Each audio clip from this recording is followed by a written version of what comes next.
करता है, nature of reaction को भी चेंज नहीं करता। जो प्रोसेस नॉन स्पॉन्टेनियस है उसको स्पॉन्टेनियस भी नहीं करता है। बच्चों कैटलिस्ट है ना, रेट को बढ़ा देता है। कैसे? एक ऐसा पाथ प्रोवाइड करके जहां एक्टिवेशन एनर्जी कम हो, रेट को बढ़ा देता है बाय कैटलिस्ट। कैसे रेट को बढ़ा देता है? एक्टिवेशन एनर्जी का पाथ कम करके एक ऐसा पाथ प्रोवाइड करता है जहां एक्टिवेशन एनर्जी कम हो। सुना ध्यान से, बोलो बच्चों। एक्टिवेशन एनर्जी जितनी कम होगी रिएक्शन उतना फास्ट होगी, एक्टिवेशन एनर्जी जितनी ज्यादा होगी रिएक्शन उतनी स्लो होगी मेरे प्यारे बच्चों।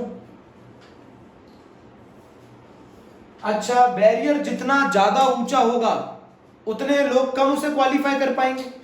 बैरियर जितना बड़ा होगा उतना ज्यादा एनर्जी चाहिए होगी उस रिएक्शन को करने के लिए। बैरियर जितना छोटा होगा उतनी कम एनर्जी चाहिए होगी रिएक्टेंट मॉलिक्यूल को क्वालिफाई करने के लिए। बोलो जल्दी। ये अगर कम है इसका मतलब कम रिक्वायर्ड है एनर्जी, इसका मतलब बैरियर छोटा है। अगर एक्टिवेशन एनर्जी ज्यादा है तो इसका मतलब बैरियर बड़ा है। मान लो अगर बोर्ड के नंबर मैं 33 से 20 कर दूं तो आप पहले बताओ ज्यादा बच्चे पास होंगे कि कम बच्चे पास होंगे? ज्यादा बच्चे पास होंगे, तो रिएक्शन ज्यादा तेजी से होगी। तो अगर एक्टिवेशन एनर्जी कहीं ज्यादा है तो रिएक्शन स्लो होती है, और अगर एक्टिवेशन एनर्जी कम है तो रिएक्शन फास्ट होती है। बोलो।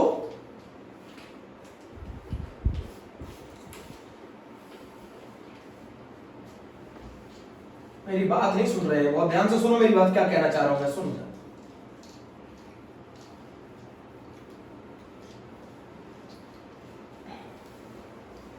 बच्चों एक्टिवेशन एनर्जी है क्या? वो मिनिमम एनर्जी या वो एक्स्ट्रा अमाउंट ऑफ एनर्जी जो रिक्वायर्ड है रिएक्टेंट मॉलिक्यूल को टू ओवरकम द बैरियर।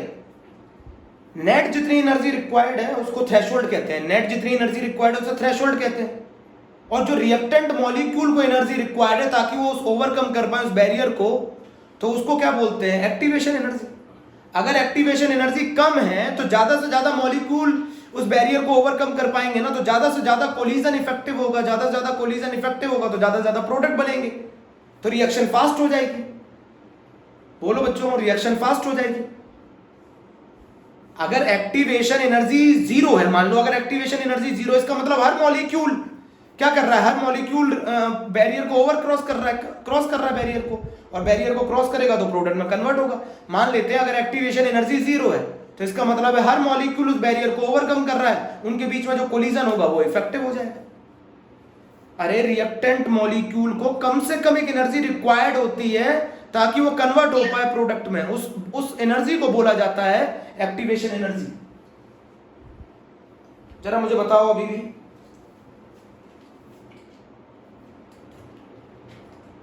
बच्चों मैंने आपको पिछले टर्म पे एक डायग्राम सिखाया था। देखो पहले डायग्राम ये समझने वाला कंसेप्ट है। ये मैंने एनर्जी ले लिया है, ये प्रोग्रेस ऑफ रिएक्शन ले ली है मैंने, ये एनर्जी ले ली है, ये प्रोग्रेस ऑफ रिएक्शन ले ली है ना, ये मैंने रिएक्टेंट ले लिया, ये प्रोडक्ट ले लिया। मान लो अरे भैया यहां तक अगर आप इस बैरियर को यहां क्रॉस कर जाएंगे, यहीं पर तो किसकी स्टेट फॉर्म होती है? Transition state. अरे इसके बाद की तो कहानी स्मूथ है ना। अरे भैया एक बार आईआईटी का एग्जाम क्वालिफाई करने के लिए, आईआईटी के एग्जाम को क्वालिफाई करने के लिए इतनी एनर्जी चाहिए ना, तो ये एनर्जी क्या कहलाएगी? एक्टिवेशन एनर्जी कहलाएगी। और जो नेट एनर्जी चाहिए, जो नेट एनर्जी रिक्वायर्ड है वो क्या कहलाती है? थ्रेशोल्ड।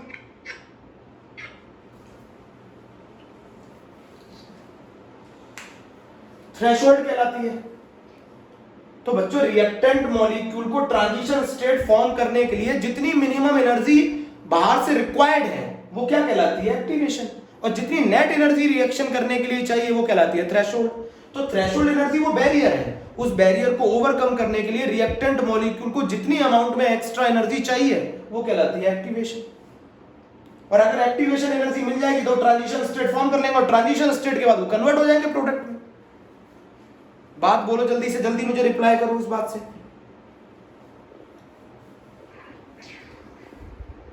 जल्दी रिप्लाई करो।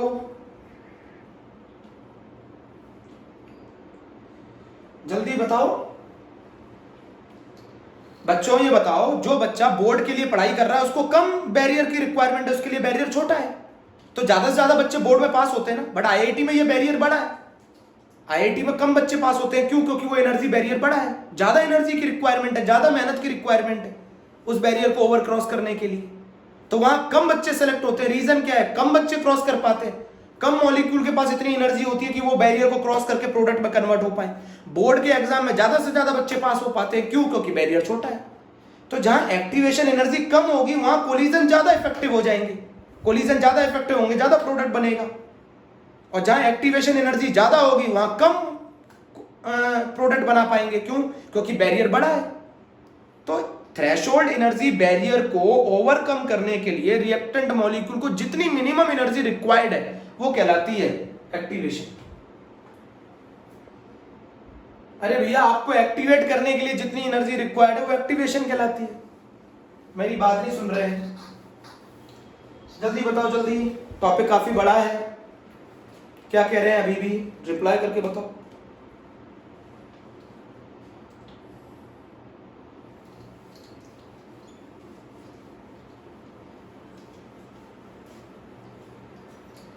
भैया 12th के लिए एनर्जी बैरियर छोटा है, तो ज्यादा मॉलिक्यूल उसको क्या करेंगे, उस बैरियर को ओवर क्रॉस कर जाएंगे।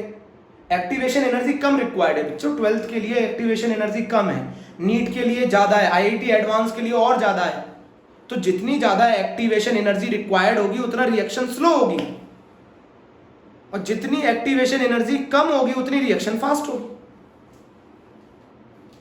जल्दी बता दो, जल्दी से।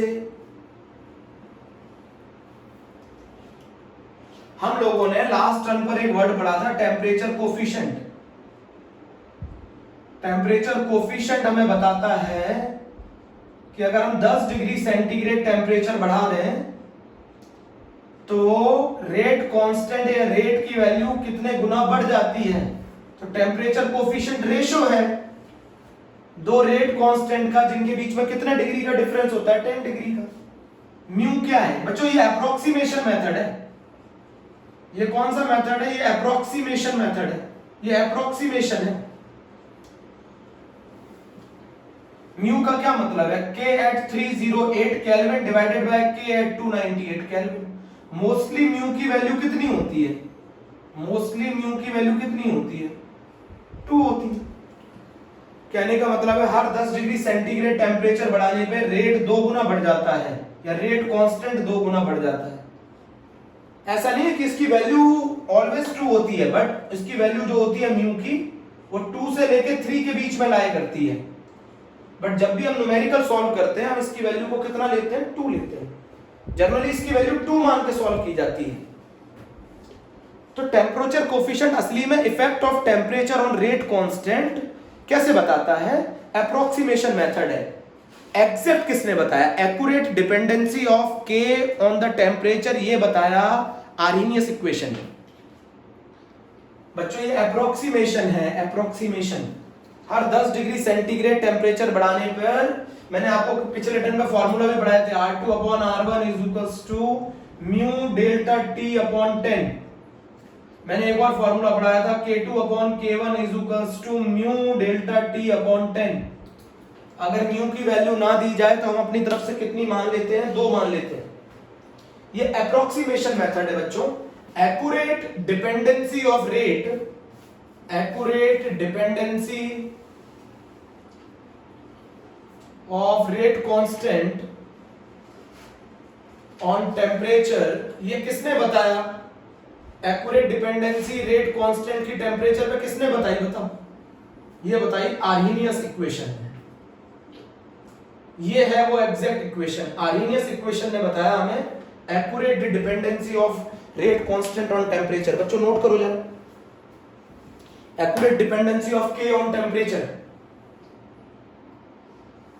बोलो बच्चों जरा, मैं आपके व्यूज पढ़ना चाहूंगा, फालतू का डिस्कशन नहीं, फालतू के क्वेश्चंस नहीं। मैं आपको बताना चाह रहा था टेम्परेचर कोफिशिएंट अप्रोक्सीमेशन मेथड, इसने हमें बताया था कि अगर हम 10 डिग्री सेंटीग्रेड टेम्परेचर बढ़ा देते हैं तो रेट ऑफ रिएक्शन या रेट कांस्टेंट जनरली डबल हो जाता है। वैसे इसकी जो वैल्यू होती है वो 2 से लेके 3 होती है जनरली इसकी वैल्यू जो होती है बच्चों वो 2 से लेके 3 होती है। म्यू जो होता है वो रेशियो है तो रेट कांस्टेंट का, जिसमें 10 डिग्री सेंटीग्रेड का डिफरेंस हो। जनरली हम इसको कहां से कहां तक निकालते हैं, किस रेंज में निकालते हैं? 25 डिग्री सेंटीग्रेड से 35 डिग्री सेंटीग्रेड के बीच में इसकी वैल्यू निकालते हैं और इसकी वैल्यू जनरली 2 होती है मोस्टली। इस बात में कोई दिक्कत, ये अप्रोक्सीमेशन मेथड है। रियल जो एक्यूरेट डिपेंडेंसी जिसने हमें बताया था कि रेट कांस्टेंट टेंपरेचर पे कैसे डिपेंड करता है, वो बताया था सर आर्हेनियस ने, और वो है आर्हेनियस इक्वेशन। और वो आर्हेनियस इक्वेशन होती है ये K बराबर AE minus EA by RT। ये है वो आर्हेनियस इक्वेशन जिसने हमें accurate dependency of K on temperature बताया है। K की एक्यूरेट डिपेंडेंसी टेम्परेचर पे किसने बताई है, जरा मुझे बताओ। आर्हेनियस इक्वेशन में। क्या क्वेश्चन बोल रहे हैं?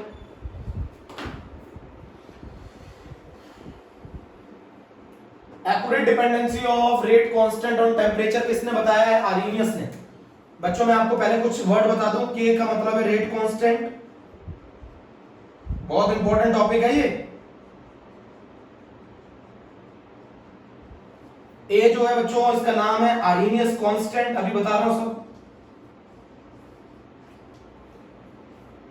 ओरिएंटेड कोलिजन,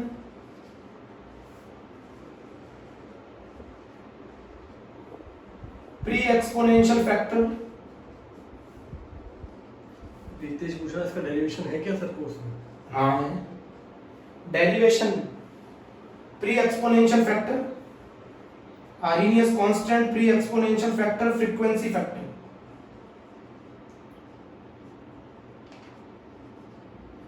बच्चों ये है एक्टिवेशन एनर्जी,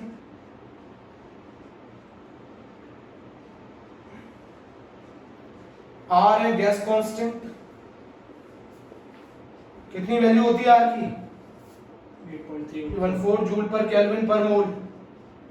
कैलोरी में कितनी होती है? 2 कैलोरी पर मोल पर केल्विन, है ना। टी क्या है? Temperature in kelvin.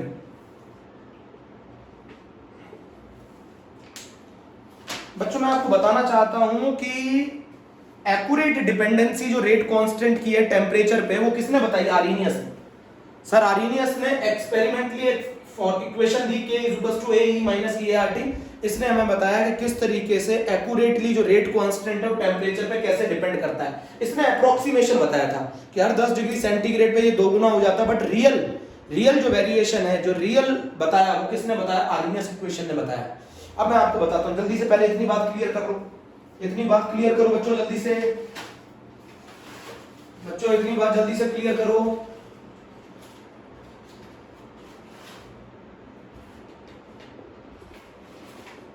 रिस्पॉन्स भी आ रहा है इनका, काम आ रहा है।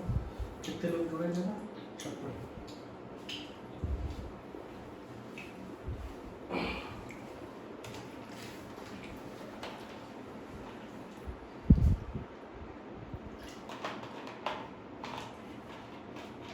बोलो बच्चों,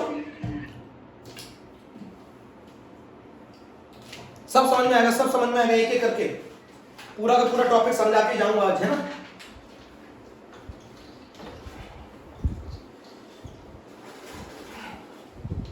बच्चों एक चीज समझो, आप मेरी बात समझो, मेरी बात आज समझ के जाना पूरा। आज का टॉपिक बहुत इंपॉर्टेंट टॉपिक है, एक फर्स्ट ऑर्डर और एक आज का टॉपिक, ये दोनों बहुत इंपॉर्टेंट है। मेरी बात समझो कि जो कोलिजन इफेक्टिव होता है, जो कोलिजन इफेक्टिव होता है, इफेक्टिव कोलिजन ही आपको प्रोडक्ट देता है। जो कोलिजन आपको प्रोडक्ट देता है वो इफेक्टिव होता है, मतलब इफेक्टिव कोलिजन ही आपको रेट देगा। तो हम लिख सकते हैं कि K की जो वैल्यू है वो इफेक्टिव कोलिजन के प्रोपोर्शनल है। K कह लो, रेट कह लो, बात एक ही है। K की वैल्यू जो है वो इफेक्टिव कोलिजन के डायरेक्टली प्रोपोर्शनल है। और ये K की वैल्यू आर्हेनियस के हिसाब से 3 फैक्टर पे डिपेंड करती थी। आर्हेनियस के हिसाब से K की वैल्यू 3 फैक्टर पे डिपेंड करती थी, मैं बता देता हूं। एक फैक्टर कहलाता था A, जिसको अभी आपने नाम दिया प्री एक्सपोनेंशियल फैक्टर। अभी सब समझाऊंगा एक एक करके। प्री एक्सपोनेंशियल फैक्टर, इसका एक और नाम भी है आर्हेनियस कांस्टेंट। बच्चों ये किसी भी रिएक्शन के लिए कांस्टेंट होता है, आर्हेनियस कांस्टेंट भी कहते हैं। एक पर्टिकुलर रिएक्शन के लिए इसकी वैल्यू ऑलवेज कांस्टेंट होती है, क्वेश्चन में गिवन की जाएगी। आर्रीनियस कांस्टेंट कह लो, प्री एक्सपोनेंशियल फैक्टर कह लो, फ्रीक्वेंसी फैक्टर कह लो। जिस बच्चे का माइक ऑन है ना बच्चों, उसको हटा दो तब से। प्री एक्सपोनेंशियल फैक्टर कह लो, आर्रीनियस कांस्टेंट कह लो, फ्रीक्वेंसी फैक्टर कह लो, ठीक है। या फिर इसको एक और चीज कही जाती है ओरिएंटेड, ओरिएंटेड कोलिजन। कितने कोलिजन ओरिएंटेड है, मतलब कितने ऐसे बच्चे हैं जो मेरी बात मानते हैं, कितने ऐसे बच्चे हैं टोटल बच्चों में से जो मेरी बात मानते हैं, वही तो अच्छे से एग्जाम दे पाएंगे। बच्चों जो बच्चे मेरी बात ही नहीं मानते उनके बारे में बात ही छोड़ो। ऐसे कितने कोलिजन है जो ओरिएंटेड है, जो एक पर्टिकुलर डायरेक्शन में हो रहे हैं। तो ऐसे कितने बच्चे हैं जो मेरे पूरे नोट्स को फॉलो करते हैं, जो मेरी बातों को मानते हैं, है ना, वो बोले जाते हैं ओरिएंटेड कोलिजन। तो ए हमें बताता है कि टोटल कोलिजन में से कितने कोलिजन ऐसे हैं जो ओरिएंटेड है। अब इन ओरिएंटेड में से हमें ये देखना है कि कितने एग्जाम में पास होंगे। जितने एग्जाम में पास होंगे वो है के। इन टोटल ओरिएंटेड कोलिजन में से जितने एग्जाम में बच्चे पास होंगे वो होंगे के। ए क्या है, प्री एक्सपोनेंशियल फैक्टर है, आर्रीनियस कांस्टेंट है, फ्रीक्वेंसी फैक्टर है, ओरिएंटेड कोलिजन है। जितने ज्यादा ओरिएंटेड कोलिजन होंगे उतना के होगा, तो के की वैल्यू डायरेक्टली प्रोपोर्शनल होती है ए के। आप ऐसे कह सकते हैं बच्चों, जितने बच्चे मेरी बात मान रहे हैं उसमें से कितने पास हुए वो कहलाते हैं के। K is called effective collision. Out of all total oriented collision how many collision are effective, वो कहलाता है के। बच्चों जरा बिल्कुल मेरी एक एक बात सुननी है, अभी सुननी है बच्चों। दूसरा जो फैक्टर आता है वो आता है एक्टिवेशन एनर्जी। जितना बैरियर छोटा होगा, जितना बैरियर छोटा होगा तो हमारा के जो होता है वो एक्टिवेशन एनर्जी के इनवर्सली प्रोपोर्शनल होता है। जितना बैरियर छोटा होगा उतना ज्यादा रिएक्टेंट मॉलिक्यूल इफेक्टिव कोलिजन करेंगे, उतना ज्यादा प्रोडक्ट बनेगा। बच्चों ये बताओ, बोर्ड का एग्जाम में ज्यादा बच्चे क्वालिफाई करेंगे या आईआईटी के एग्जाम में ज्यादा बच्चे क्वालिफाई करेंगे? कॉमन सी बात है, बोर्ड के एग्जाम में। उसका रीजन है बैरियर छोटा है।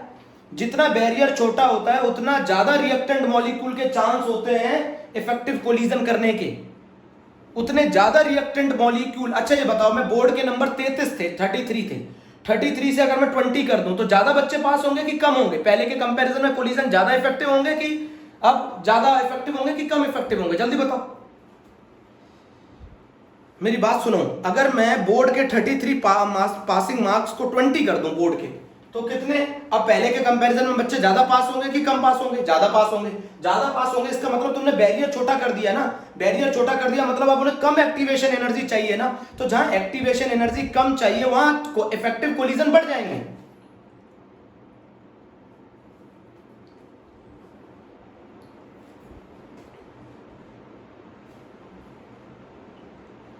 आर्रीनियस के हिसाब से, आर्रीनियस ने क्या कहा था? एक्यूरेट डिपेंडेंसी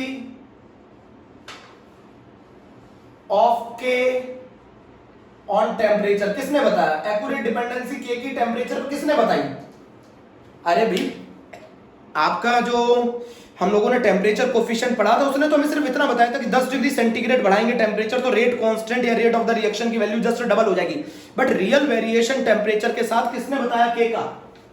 सर आर्रीनियस ने बताया। और आर्रीनियस ने सर ने ये बताया कि जो के की वैल्यू है उसके अंदर 3 फैक्टर आते हैं, एक ए आता है, एक एक्टिवेशन एनर्जी आता है और एक और फैक्टर आता है टेम्परेचर। अच्छा ये बताओ, आप पासिंग मार्क्स को कम कर दो तो ज्यादा बच्चे पास होंगे, सही है। आप ज्यादा बच्चों को एग्जाम दिलाओ तो भी ज्यादा बच्चे पास होंगे। बोलो, अगर आप ज्यादा बच्चों को एग्जाम दिलाओगे तो भी ज्यादा बच्चे पास होंगे। तो जितने ज्यादा ओरिएंटेड कोलिजन होंगे उतना ज्यादा इफेक्टिव कोलिजन होने के चांसेस हैं। जितना एनर्जी बैरियर कम होगा उतना ज्यादा इफेक्टिव कोलिजन होने के चांसेस हैं। या फिर बच्चा ज्यादा से ज्यादा मेहनत करने लग जाए, उसकी एनर्जी बढ़ा दो, उसकी एनर्जी बढ़ा दो, टेम्परेचर बढ़ा दो, उसकी एनर्जी बढ़ा दो। एनर्जी बढ़ाएगा तो बच्चा और ज्यादा मेहनत करेगा तो भी चांसेस इफेक्टिव कोलिजन होने के ज्यादा है। तो सर आर्रीनियस ने इन्हीं 3 चीजों को तो यूज किया है। के की जो वैल्यू है वो 3 चीजों पे। अच्छा एक चीज बताओ, क्या अगर मैं टोटल ओरिएंटेड कोलिजन बढ़ा दूं तो भी चांसेस है इफेक्टिव कोलिजन बढ़ने के? सही है। दूसरा, अगर मैं एनर्जी बैरियर को कम कर दूं तो भी चांसेस है इफेक्टिव कोलिजन बढ़ने के। तीसरा, मैं एनर्जी को बढ़ा दूं रिएक्टेंट मॉलिक्यूल की तो भी चांसेस है इफेक्टिव कोलिजन बढ़ने के। एनर्जी कैसे बढ़ा दूंगा? टेम्परेचर बढ़ाकर। तो टेम्परेचर के डायरेक्टली प्रोपोर्शनल है के की वैल्यू। के की वैल्यू एक्टिवेशन एनर्जी के इनवर्सली प्रोपोर्शनल है। जल्दी बताओ तो जल्दी से मैसेज करके रिप्लाई करो।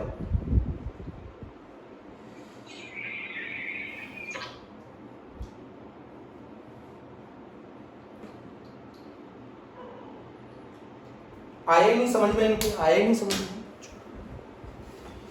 फिर से समझाओ, स्कूल में भगवान जाने कैसे समझ में आता।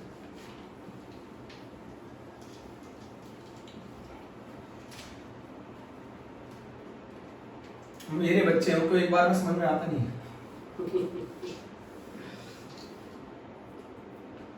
अच्छा ये बताओ, टेम्परेचर कोफिशिएंट ने तुम्हें क्या पढ़ाया था? टेम्परेचर कोफिशिएंट में मैंने तुम लोगों को क्या पढ़ाया?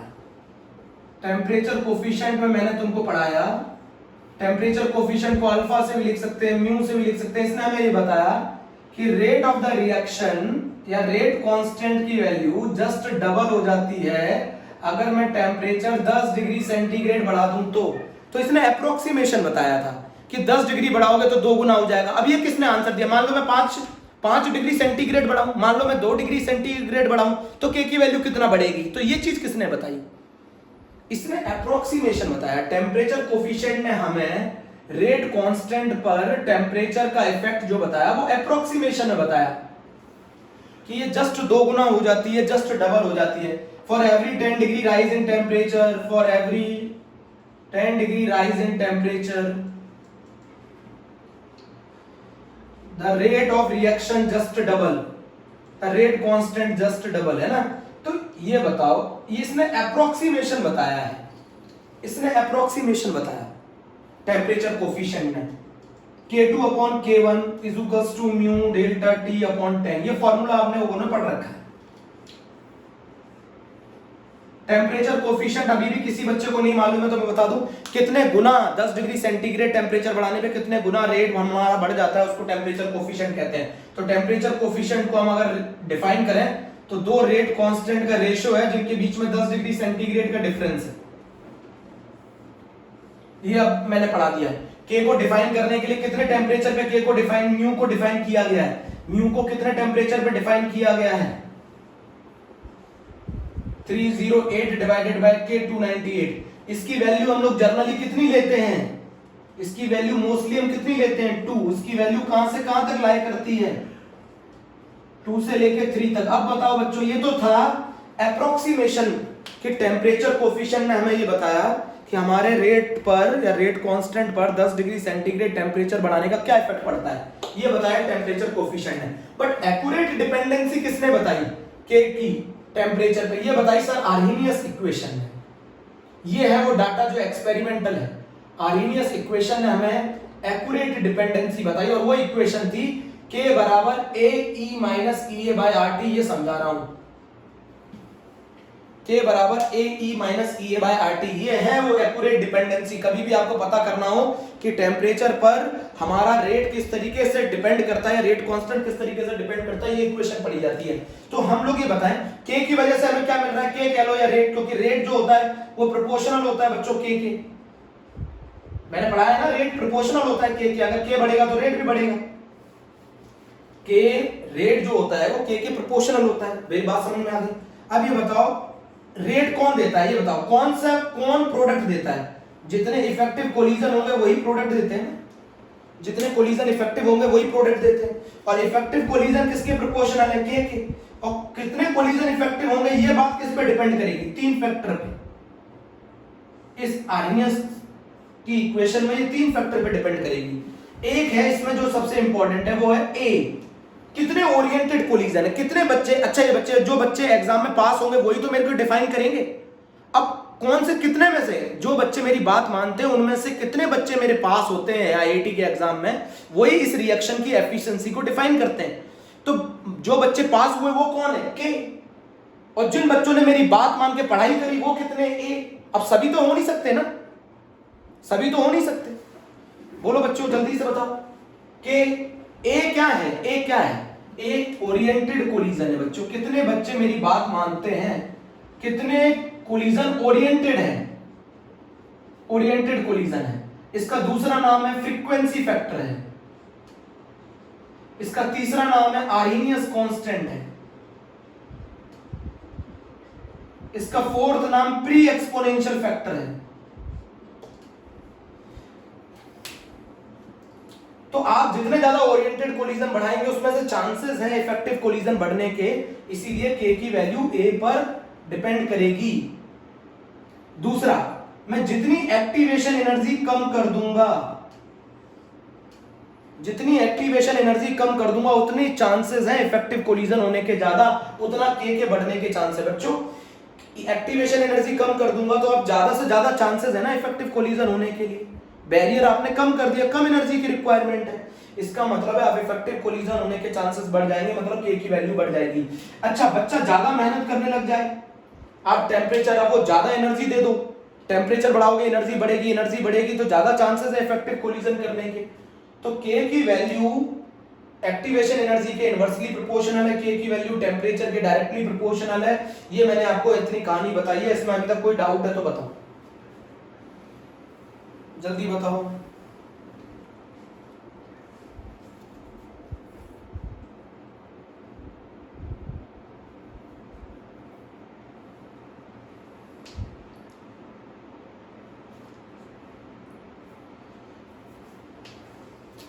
नहीं है समझ में।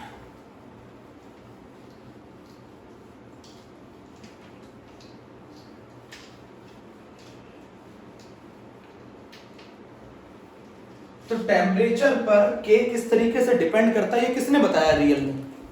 एक्यूरेट डिपेंडेंसी किसने बताई बताओ? आर्रीनियस ने। अब जरा मैं एक चीज और समझा दूं बच्चों, जो कोलिजन इफेक्टिव होता है वही तो प्रोडक्ट देगा, हर कोलिजन इफेक्टिव नहीं हो सकता, इफेक्टिव कोलिजन ही तो आपको प्रोडक्ट देगा, इफेक्टिव कोलिजन ही तो आपको प्रोडक्ट देगा। अच्छा, अगर हर कोलिजन इफेक्टिव होता तो रिएक्शन चुटकियों में हो जाती, अगर हर कोलिजन इफेक्टिव होता तो रिएक्शन चुटकियों में हो जाती, बोलो बच्चों। बट हर कोलिजन इफेक्टिव नहीं हो सकता, तो जो कोलिजन इफेक्टिव होता है वो ही प्रोडक्ट देता है। तो कोलिजन को इफेक्टिव होने के लिए दो बैरियर को ओवरकम करना पड़ता है, एक ओरिएंटेशन बैरियर, एक ओरिएंटेशन बैरियर और एक एनर्जी बैरियर।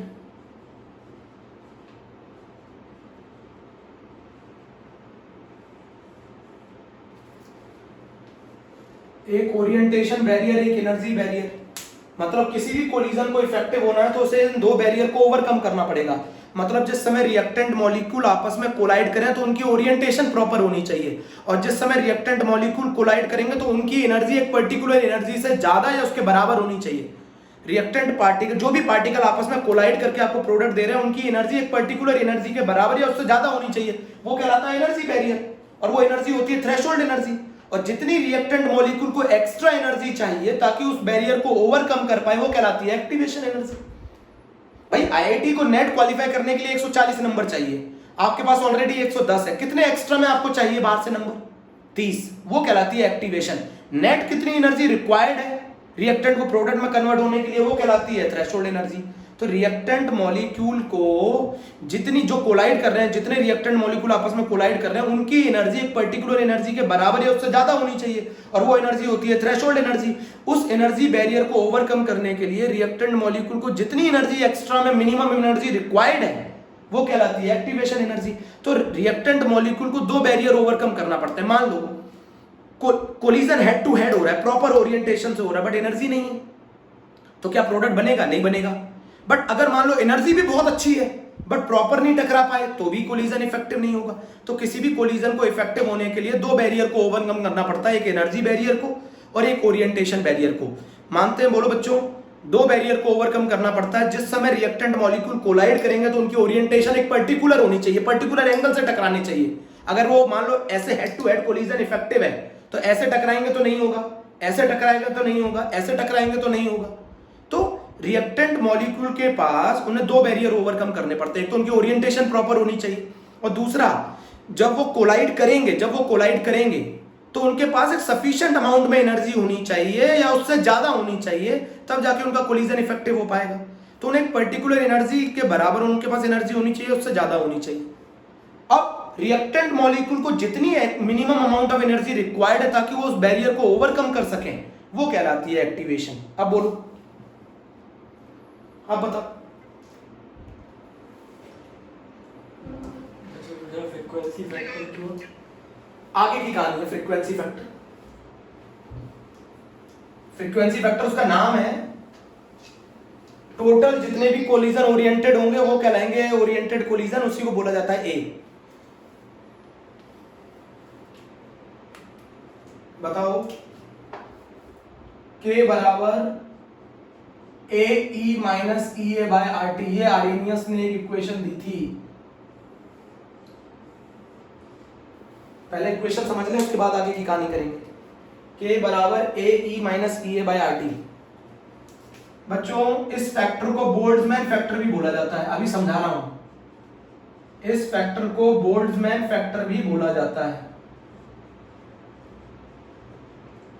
कौन सा फैक्टर बोला जाता है? बोल्ट्जमैन। आप समझते हैं, देखो मैं तुम्हें प्रॉपर आंसर बता रहा हूं। मैक्सवेल प्रोबेबिलिटी डिस्ट्रीब्यूशन कर्व, एक कर्व दिया था मैक्सवेल सर, मैक्सवेल ने Maxwell probability distribution curve NCERT में दे रखा है। आज 1 to 1 लाइन पढ़ेंगे आप एनसीईआरटी की। Probability, Maxwell probability distribution curve. बच्चों नोट किया? हेडिंग डाल लो, Maxwell Boltzmann probability distribution curve. Sir Boltzmann का नाम लिखना भूल गए।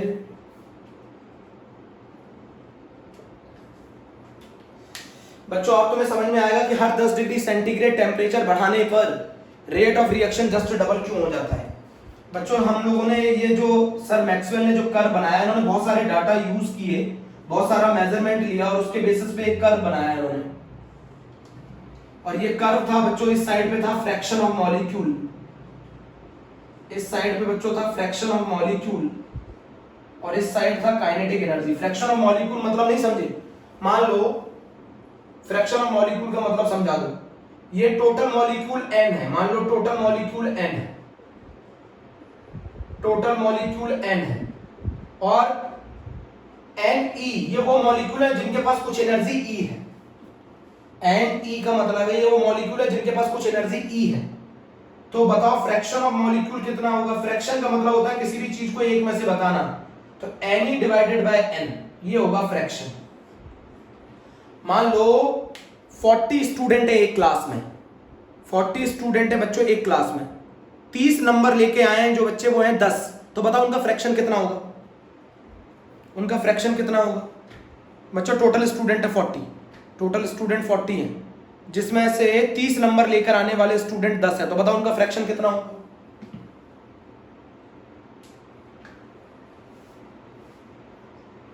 वन बाय 4 होगा ना, 10/40। तो मान लो टोटल मॉलिक्यूल n है, उसमें से कुछ ई एनर्जी वाले मॉलिक्यूल n है, मान लो टोटल मॉलिक्यूल्स n है और जिनके पास कुछ एनर्जी है वो n ही है, तो बताओ उनका फ्रैक्शन कितना होगा? Ne/n। इसको कहते हैं फ्रैक्शन ऑफ मॉलिक्यूल। अभी भी नहीं समझ में आया फ्रैक्शन ऑफ मॉलिक्यूल? फ्रैक्शन का मतलब क्या होता है? किसी भी चीज को एक में से बताना ना, 100 में से बताना परसेंटेज होता है, फ्रैक्शन का मतलब होता है एक में से बताना। नहीं समझे? मान लो 100, देखो कर्व से समझते हैं, कर्व से ना, कर्व से समझते हैं। ये ऐसा कर्व है, एनसीईआरटी में दे रखा है। मान लो ये टी टेम्परेचर पे है, टी टेम्परेचर पे है। बच्चों बहुत कम एनर्जी शो करने वाले मॉलिक्यूल, ऐसा फ्रैक्शन, बहुत 100 में से 20 मॉलिक्यूल ऐसे थे जिनकी एनर्जी इतनी थी, 100 में से 30 मॉलिक्यूल ऐसे थे जिनकी एनर्जी इतनी थी, 100 में से 40 मॉलिक्यूल ऐसे थे जिनकी एनर्जी इतनी थी। बोलो बच्चों फ्रैक्शन का मतलब क्या होता है? किसी भी चीज को एक में से बताना। मान लो 100 में से 20 मॉलिक्यूल ऐसे थे जिनकी एनर्जी कम थी, 100 में से 20 मॉलिक्यूल ऐसे थे जिनके पास इतनी एनर्जी थी, 100 में से 30 मॉलिक्यूल ऐसे थे जिनके पास इतनी एनर्जी थी, 100 में से 40 मॉलिक्यूल ऐसे थे जिनके पास इतनी एनर्जी थी। इस एक्सिस पे एनर्जी है, वाई एक्सिस पे फ्रैक्शन ऑफ मॉलिक्यूल है। फ्रैक्शन ऑफ मॉलिक्यूल का मतलब समझ गए हो ना? ऐसा कितने ऐसे मॉलिक्यूल हैं टोटल में से जिनकी एनर्जी इतनी थी, कुछ मॉलिक्यूल ऐसे हैं जिनकी इतनी एनर्जी, इतना फ्रैक्शन ऑफ मॉलिक्यूल है इतना। सबसे ज्यादा मॉलिक्यूल्स के द्वारा शो करने वाली एनर्जी ये वाली है, तो ये क्या कहा जाएगी? Most probable kinetic energy, most probable kinetic energy. अच्छा ये बताओ सबसे ज्यादा बच्चे जो मार्क्स लेके आते हैं वो 25 है। कुछ बच्चे ऐसे हैं जो 10 मार्क्स लेके आते हैं जिनके नंबर कम आए, कुछ ऐसे बच्चे हैं जिनके मार्क्स बहुत ज्यादा आए हैं वो भी कम है, उनका फ्रैक्शन भी कम है, बट सबसे ज्यादा उन बच्चों का फ्रैक्शन है जो 25 नंबर लेकर आए। सबसे ज्यादा उन बच्चों का फ्रैक्शन है जो 25 नंबर लेकर आए। बच्चों ये फ्रैक्शन ऑफ मॉलिक्यूल है, बहुत ही कम फ्रैक्शन ऐसा मॉलिक्यूल का जो ये एनर्जी शो करता है। सबसे ज्यादा एनर्जी शो करने वाले मॉलिक्यूल्स की संख्या ये है। मैंने क्या बोला, कम नंबर लेके आने वाले बच्चे भी बहुत कम है, ज्यादा नंबर लेके आने वाले बच्चे भी बहुत कम है। ये वाले नंबर लेके आने वाले बच्चे सबसे ज्यादा है। जरा समझो, जरा समझो, हम लोग क्या कर रहे हैं। सर मैक्सवेल ने क्या किया था, fraction of molecule. Sir Maxwell ने क्या किया था बता रहा हूं, देखो सर मैक्सवेल ने क्या किया था, फ्रैक्शन ऑफ मॉलिक्यूल और काइनेटिक एनर्जी के बीच में ग्राफ बनाया था। अरे बच्चों फ्रैक्शन ऑफ मॉलिक्यूल, फ्रैक्शन का मतलब समझा तो दिया। मान लो 25 नंबर लेके आने वाले बच्चे 10 हैं टोटल में से 40 में से, तो उनका फ्रैक्शन कितना होगा 10/40। तो फ्रैक्शन ऑफ मॉलिक्यूल और काइनेटिक एनर्जी के बीच में कर्व बनाया सर मैक्सवेल एंड बोल्ट्जमैन ने, और वो कर्व कुछ इस तरीके का था। तो कम एनर्जी शो करने वाले मॉलिक्यूल्स भी कम है, ऐसे मॉलिक्यूल का फ्रैक्शन भी कम था जिनकी एनर्जी कम थी, और ऐसे मॉलिक्यूल का फ्रैक्शन भी बहुत कम था जिनकी एनर्जी बहुत ज्यादा थी। बच्चों एनर्जी तो यहां बता रहे हैं ना, और ऐसे मॉलिक्यूल का फ्रैक्शन सबसे ज्यादा था जो ये एनर्जी शो कर रहे थे, ये वाली एनर्जी। बच्चों ये मैक्सिमम एनर्जी नहीं है, ये मैक्सिमम, ये मोस्ट प्रोबेबल एनर्जी है, मोस्ट प्रोबेबल एनर्जी है, मोस्ट प्रोबेबल एनर्जी है, मोस्ट प्रोबेबल एनर्जी, सबसे ज्यादा फ्रैक्शन ऑफ मॉलिक्यूल के द्वारा शो की जाने वाली एनर्जी। बच्चों बहुत ही कम ऐसा फ्रैक्शन है जो कम एनर्जी शो करता है, बहुत ही कम ऐसा फ्रैक्शन है जो ज्यादा एनर्जी शो करता है। सबसे ज्यादा मॉलिक्यूल का फ्रैक्शन ये वाली एनर्जी शो करने का है। सही है। ये बताओ फ्रैक्शन के अंदर टोटल एरिया कितना होगा कर्व का, फ्रैक्शन में टोटल एरिया कितना होगा कर्व का, फ्रैक्शन के अंदर total area of the curve कितना होगा, बोल ही नहीं रहे।